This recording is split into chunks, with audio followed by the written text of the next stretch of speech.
साथियों, जय हिंद, जय भारत। आज मैं बात करने वाला हूँ 126, 135 BNSS के बारे में, यानी निवारक कार्रवाई के बारे में। ये धारा क्यों लागू हुई और पुलिस लगभग कभी उसको लगता है कि कोई हो सकता है तो वो उस आदमी को 126, 135 में क्यों पाबंद करवाती है।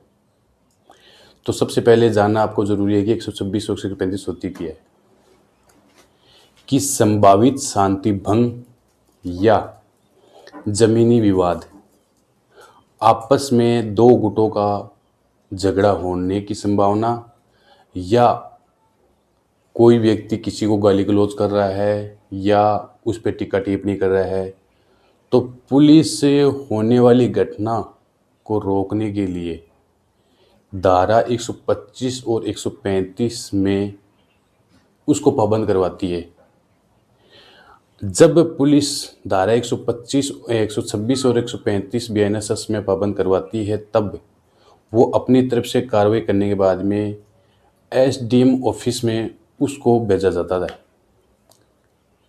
उस कार्रवाई को। और उस कार्रवाई को वहाँ भेजने के बाद में वहाँ से, उस ऑफिस से नोटिस जारी होते हैं कि किन किन आदमियों के ऊपर आपने ये कार्रवाई की और आपने हमें उस फाइल में भेजा नाम। उन नाम के आधार पर नोटिस जारी होते हैं और उन नाम के आधार पर जारी हुए नोटिस उन आदमियों से तामील करवाई जाती है। तामील करवाने के बाद में उनको मजिस्ट्रेट के सामने यानी SDM कोर्ट में उनको पेश होना होता है और पेश होने के बाद में उनसे बॉन्ड भरवाए जाते हैं कि आप 6 महीने तक पाबंद है और इस 6 महीने के अंदर आपने कुछ गलत किया तो आपके ऊपर कानूनी कार्रवाई होगी। इसके बचाव के लिए वो बॉन्ड भरवाते हैं। तो सिंपल तरीके से मैंने बता दिया कि 126, 135 क्या होती है, यानी कि संभावित शांति भंग। लगता है कि शांति भंग भविष्य में हो सकती है, कारण जमीनी विवाद या किसी बात को लेके मुठभेड़ हो गई, वो मन में मनमुटाव लेके बैठे हैं, घृणा लेके बैठे हैं, और उस आशंका को देखते हुए लगता है कि वो आदमी कुछ कर सकता है, तो उसके लिए उस आदमी को 126 और 135 BNSS में पुलिस उस व्यक्ति को पाबंद करवा सकती है। और ये SDM कोर्ट के द्वारा होता है। उनसे बॉन्ड भरवाए जाते हैं।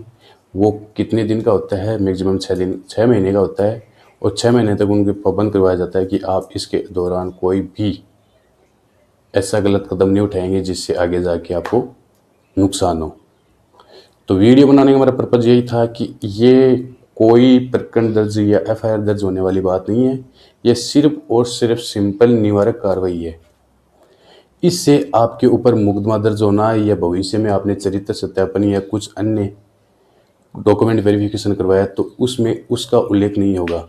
यानी आपके ऊपर 126, 135 BNSS की कार्रवाई हुई है तो आपका चरित्र, पासपोर्ट या कुछ बनता है तो उसमें वो दिक्कत नहीं है कि वो उसमें मेंशन नहीं किया जाएगा।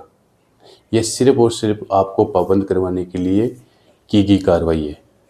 ठीक है मेरे भाइयों, कुछ को ऐसी मन में डाउट है कि 126 और 135 में अगर किसी को पाबंद करवा दिया जाए तो भविष्य में आने वाले एग्ज़ाम में बैठने वाले बच्चे के मन में ज़्यादातर डाउट रहते हैं कि क्या ये हमें दिक्कत देगा। जी नहीं, वो आपको सिर्फ और सिर्फ रोकने के लिए आपको पाबंद करवाया गया है, न कि आपके ऊपर FIR दर्ज हुई है। तो ठीक है, आपने समझ लिया। अगर वीडियो आपको पसंद आए तो लाइक करना, कमेंट करना और अपने साथियों के साथ में भी शेयर करना इसको। अगला टॉपिक हम किस टॉपिक पे बनाएं ऐसा हमें कमेंट में ज़रूर बताना, जिससे हमें जानकारी मिल सके और हम आपको ज़्यादा से ज़्यादा कुछ बताने की, जिससे हमें पता हो वो हम आपको बताने की कोशिश करें। जय हिंद, जय भारत।